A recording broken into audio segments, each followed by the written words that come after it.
Cabel Ruiz at saka kay Berlin Ruiz ng Saksi Balitang Totoo. Ang tanong dito, ano ang pwedeng partisipasyon ng media dito sa Pilipinas para ilantad ang agenda ng mga politiko ng administrasyon tungkol sa planong pagbuhay ng charter change pagkatapos ng 2025 election? Ano ang pwedeng gawin ng media?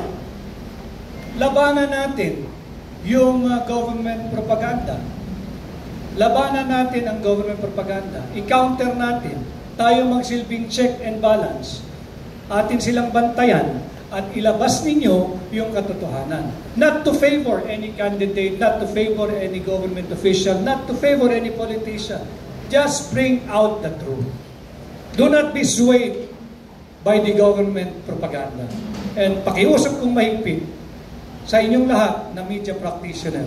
Alam naman natin, I'm sorry for I have to address the elephant in the room.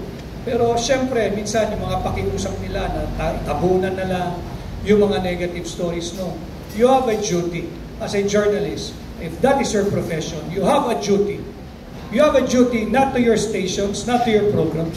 You have a duty to the Filipino people to speak the truth.